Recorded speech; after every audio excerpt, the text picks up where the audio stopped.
Here. Representative Larson. Representative Sherwood. Here. Representative Stith. Here. Representative Walters. Representative Swanitzer. Here. Chairman Nicholas.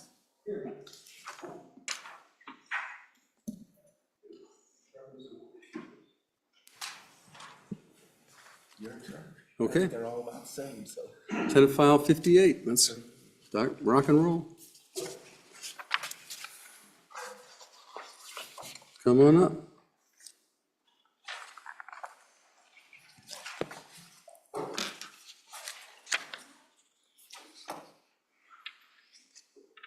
Welcome. Good morning, Mr. Chairman. Holly McCamey Simone, I'm with Department of Workforce Services, and I'm here to answer any questions that you may have on Senate File 58 and Senate File 59. I can give you a quick overview, or? Please do. Okay, sounds good. Senate File 58 is written for the investment of the State Unemployment Trust Fund. It provides for the investment of the State UI Trust Fund as specified, amending the distribution of the investment earnings, and providing for an effective date. On page 2, line 21, you'll see that it puts up to 100% of the State Unemployment Insurance Fund created by this, as determined by the Director of the Department of Workforce Services. And then the next change on that would be on page 4, line 5. Earnings from the investment of the State UI Trust Fund will be credited to the Workforce Development Training Fund in the amounts determined by the Director, subject to limitations of the subsection. If the balance of the State UI Trust Fund at the end of the fiscal year is less than the balance of the fund on July 1st of 2023, a portion of the earnings from the investment fund shall be retained in the fund until the balance of the fund is restored to that balance on July 1st, 23. And then the annual amount of earnings retained shall not be less than 50% of the annual earnings or the amount necessary to restore the balance of the fund to the balance of July 1st, 23, whichever is less. And the last page on page 5, this would be effective immediately upon completion of all acts necessary in the bill. So tell us essentially what this does. So essentially, this is our UI State Trust Fund. So it is not the trust fund that we pay benefits out of. It was established in '97 and repealed in 2002. And the investments from this fund help fund our workforce development training funds. So right now, we are invested in the state agency pool, and this bill would allow us to move it into Pool A investment fund, therefore getting a higher return for those training fund programs. What's the balance of the fund? The balance of the fund is roughly $51 million.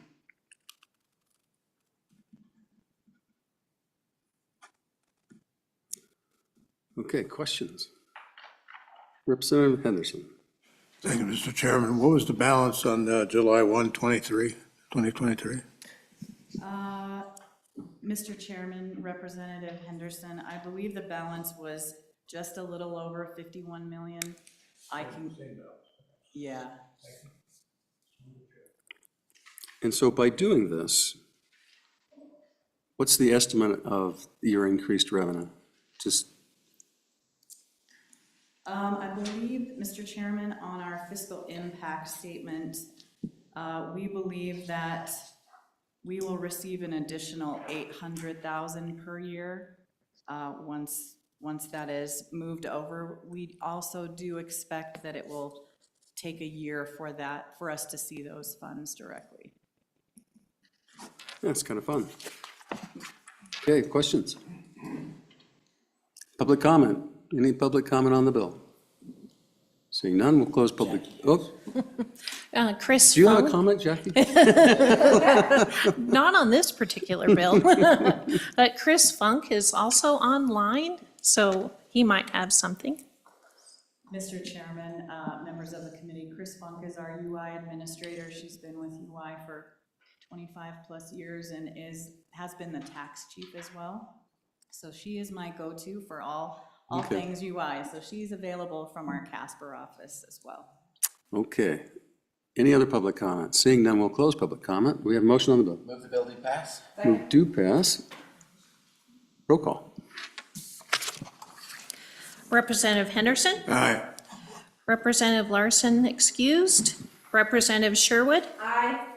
Representative Stith? Aye. Representative Walters? Aye. Representative Swanitzer? Aye. Chairman Nicholas? Aye. So do we have a volunteer? You wanna present this on the floor?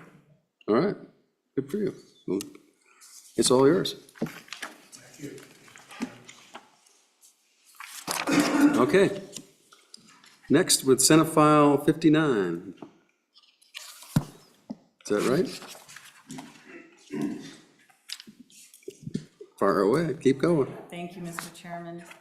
Senate File 59 is directed towards our federal unemployment compensation trust fund. So this is our trust fund that we pay benefits out of. It's amending the distribution of the contributions collected for non-charged and ineffectively charged. So this formula that we use has been tried and true for many years, but we just want to adjust the allocation of that non-charge ineffective charge. No changes on page 1. On page 2, it starts on line 8 and goes through line 14. Currently, we have 60% of that non-charge ineffective charge adjustment factor goes into the federal UI trust fund, and 40% goes into our employment support fund.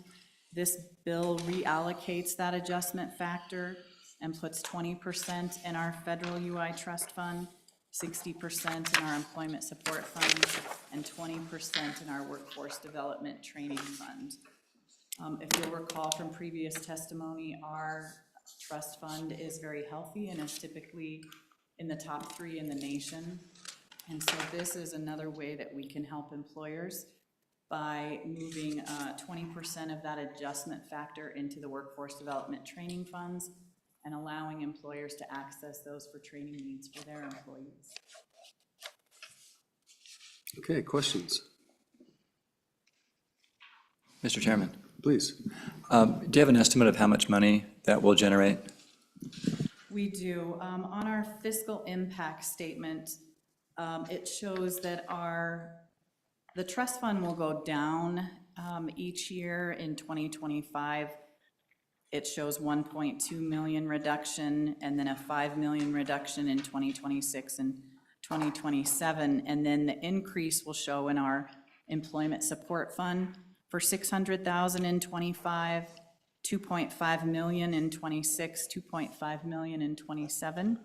And then the workforce development training fund would receive 600,000 in 25, 2.5 in 26, and 2.5 in 27. Okay, any public comment? Seeing none, we'll close public comment. Move the bill do pass. Moved by everybody. Any questions? Seeing none? Roll call, please. Representative Henderson? Aye. Representative Larson? Aye. Representative Sherwood? Aye. Representative Stith? Aye. Representative Walters? Aye. Representative Swanitzer? Chairman Nicholas? Aye. Dave, you want to carry this on the floor? Okay. Okay, let's go to 67.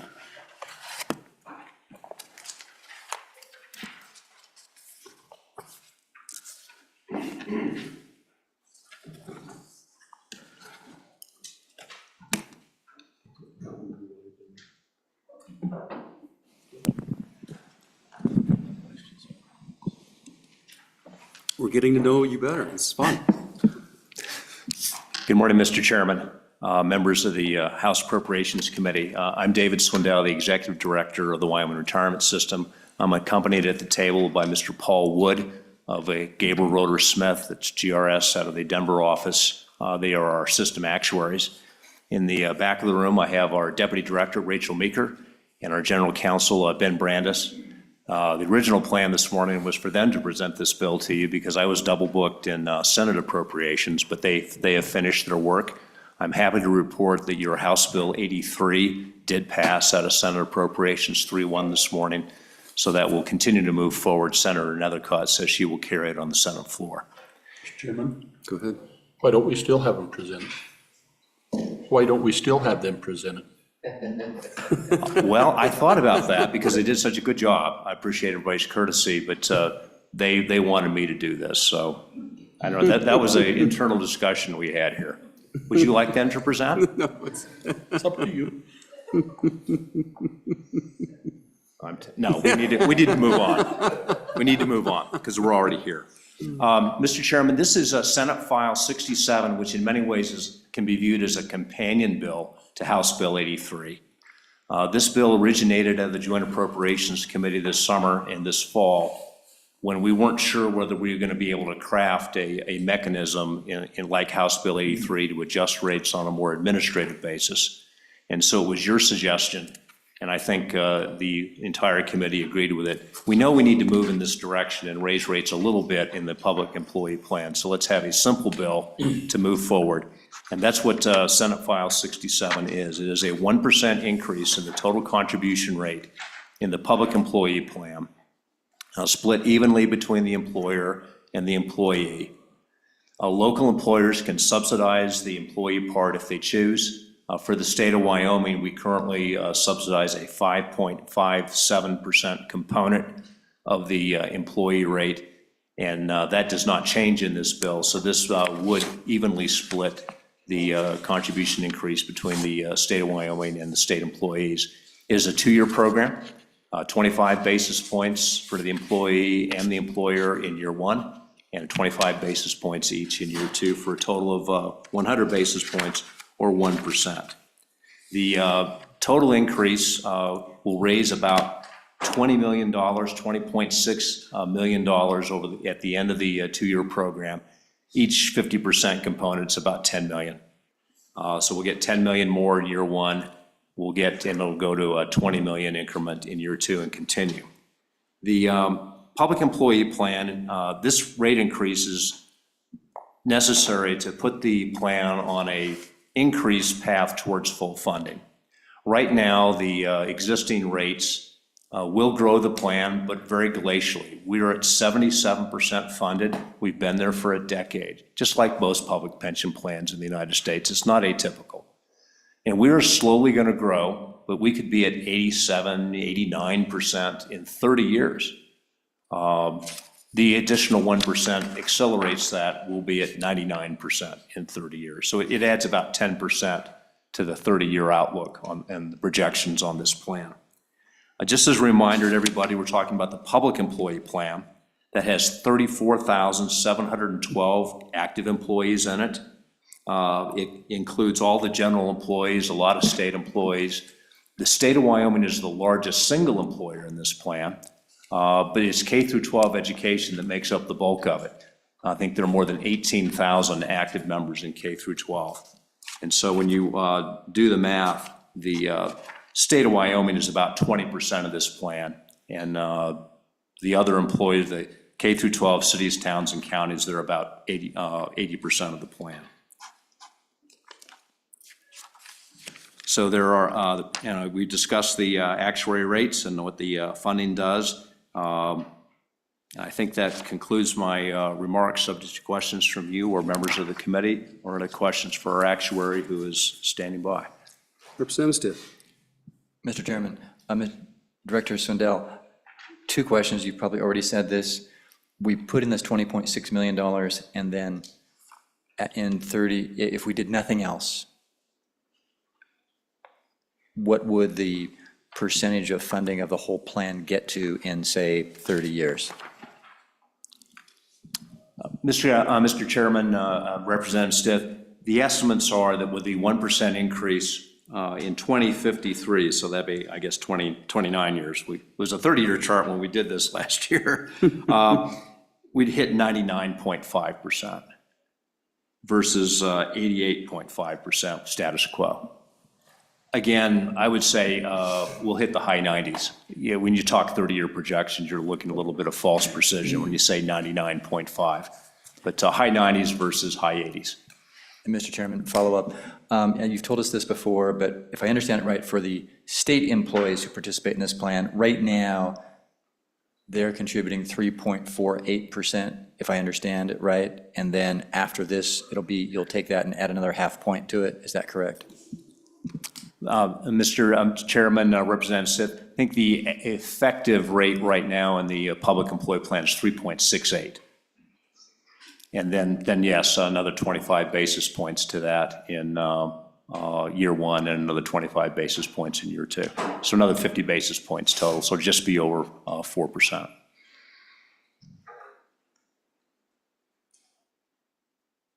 Okay, further questions? Seeing none, public comment. Anyone want to chat with us? Seeing none, we'll close public comment. Moved by Representative Henderson, seconded by Representative Zwanitzer. Discussion? Mr. Chairman, Please. I have a proposed amendment. So on page 8 of the bill, line 4 clarifies that the current appropriation in the bill is just for the state share. I would like to propose on page 9 a new section 3 that would move in section 325 from our budget bill that provides that we pay for the state employees' share of the increase. That's the 3.4 million for the buying plan. And that this amount would be reduced dollar for dollar if the allocation remains in the final budget bill. And this is just a backstop because section 325 is in the House version, but not the Senate version. And I want to make sure that we're taking care of our state employees. Thank you. Is there a second? Second for discussion. Yes, second for discussion. So, does everyone understand the motion? Mr. Chairman. So given the fact that the budget bill will be changing, or may be changing, it's kind of a fun idea. It is. Okay, go ahead. Mr. Chairman, I like the idea, question for the bringer, do we put the bill as a whole at risk by making this change, knowing that the really change more important than helping the state employees? Mr. Chairman, yeah, that's why I bring it for conversation. I would love to hear the pros and cons.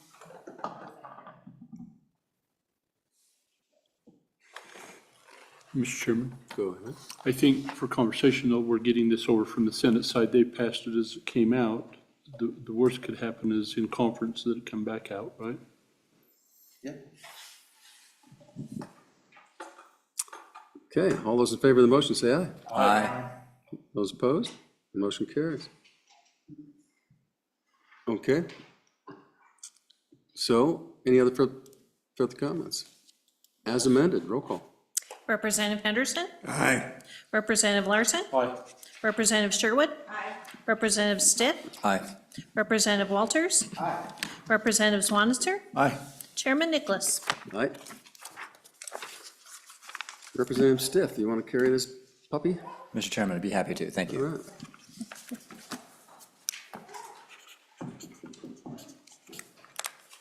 That'll be fun. Thanks, Dave. So Dave?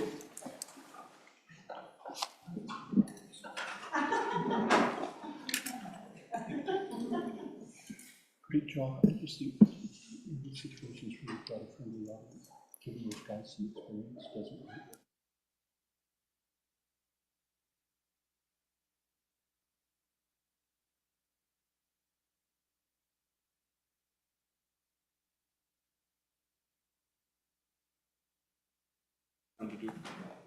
Thank you for the handouts. Okay, Senate File 70. Chairman, Please, I'll present it please do. as a tax form bill. Just Some of the members on this committee haven't seen Senate File 70. This capital finance and investment bill. Not really major changes in the law, just making some, making what we are already doing more formal and more consistent. This bill is only affecting the cultural trust fund and the wildlife trust fund. So we formally, if you go to page 2, we formally designated income account. It's been referenced before, but it's never really been statutorily memorialized for both the cultural trust and the wildlife trust fund. So then if you start on the top of page 3, this is the first portion of the bill, all dealing with the cultural trust fund. So then lines 9 through 14, the new language. This is creating the income account. Again, is referenced but never really memorialized in statute anywhere. Then if you move on down to lines 18 and 19, I want to note this strikeout as we say these funds are no longer environment, because we are moving to a true endowment model with these two funds. And so we'll reincorporate a spending policy on these funds as a way to make sure that the money doesn't just go away willy-nilly. And so that's kind of how we put sideboards and constraints back on it, is the spending policy versus the inviolate nature that just being stricken.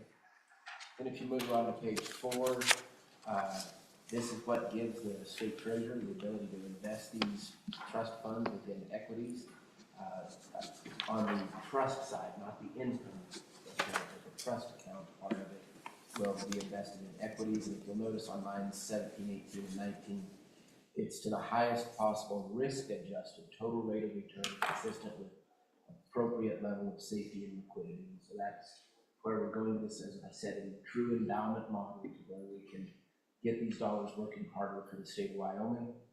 Then moving on over to the page 5, this is the spending policy. And the spending, and on to the top of page 6 is really where it comes into effect. And again, we're on the cultural trust fund. It's 3% of the market value. And the reason it's 3% is it's a smaller corpus that we're investing. So because it's smaller, the ability to do really long-term investments on smaller amounts becomes more difficult, and so the rate is going to be less. So this is what we're recommending, is to have, with a smaller balance, a smaller spending policy is recommended. And then at the bottom of page 6 on through the top of page 7 is the how to step into the 5-year rolling average. Because if we were to just begin the 5-year rolling average today, it would give us some odd numbers due to the fact that we've had large cash infusions into the account. And so we've done this oftentimes as we start these. We have a stepped approach into the 5-year rolling average, and that's what A, B, C, D, and E do for that. And then if you move on to the bottom of page 7, starting at line 18, this is allows for other funds that are in the income side of the account to be expended, such as grants, money from previous years, things like that. And those are spelled out on the top of page 8. So that's the cultural trust fund. Now we're on the bottom of page 8, and we're moving on to the wildlife trust fund. Very similar action takes place, but because they were structured differently, when set up, it will look a little different to make the changes come into effect. But if you start on the top of page 9 in the stricken language, this again with the perpetual trust nature language being stricken, as we are going to the endowment model, and then the spending policy will come back in here in a couple of pages, and that's where the constraints in the sideboards versus considering this to be an inviolate perpetual trust. And then if you move on down later in the page here is where it allows the treasurer to invest in equities, again for the trust only, not the income account. Then it states again, this is for the highest risk adjusted total rate of return. Again, we're trying to make the money work as hard as we can. And again, and then the investment earnings are deposited back into the trust fund. And then moving on to the top of page 10, we're creating the income account, just as we did for the cultural trust. Again, because this was structured different, it just comes in a little bit differently, but that's what those new underlined sections do for it. And then I do point out on lines 8, 9, 10, right in there, that June. If we get one at 9. That's to cover the amounts that are already in the income account.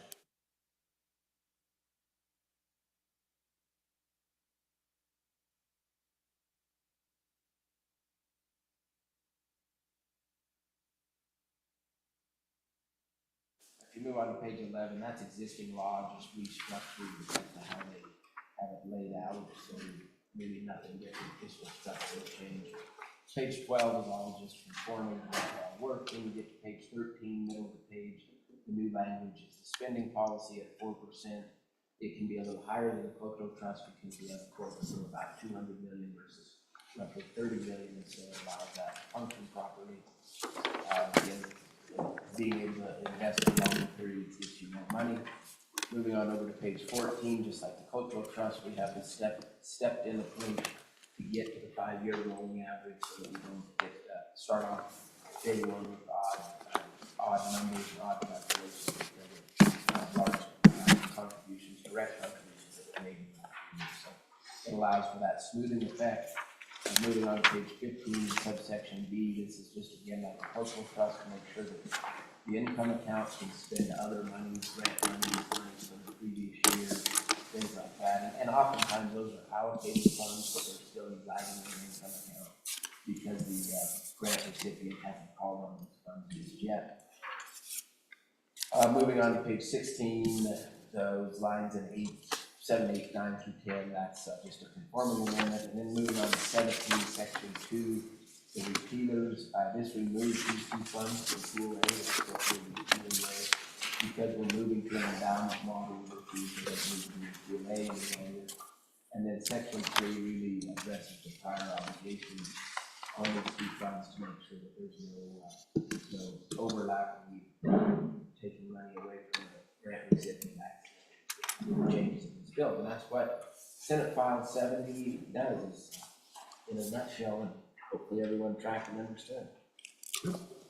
Okay. Any public comment? Seeing none, we'll close public comment. Motion on the bill? Second. Moved and seconded. Representative Stitt. Mr. Chairman, this bill looks great. Just so I understand big picture what it does, for say the Wildlife Trust Fund, you have your spending policy amount of 4%. If your investments actually make 6%, then the overage, the 2%, goes back into the corpus. Is that right? Mr. Chairman, that's correct. Mr. Chairman, Go ahead. just a quick question. During the interim, did the committee look at any of the other trusts that we have? And are any of those good candidates to look at in the years to come for this model? Thank you. Thank you, Mr. Chairman. Good question. We did discuss other ones. These seem to be the most logical to start this process and see how it works based on cash flow needs, liquidity needs, these seem to have the most stability, make the most sense. Mr. Chairman. Go ahead.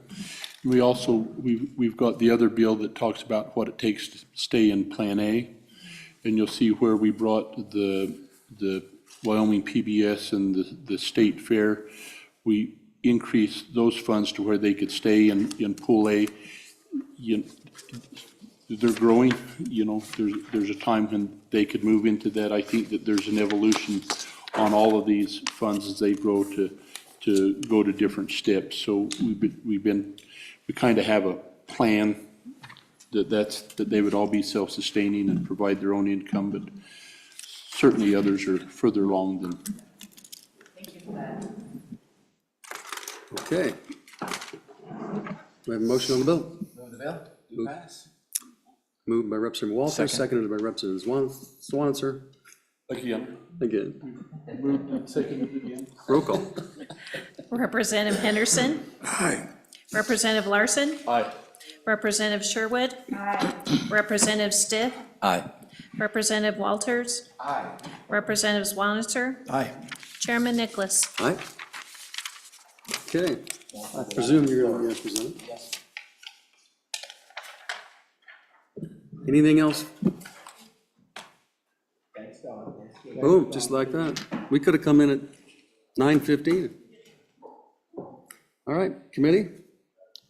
So 10 o'clock will be probably up first.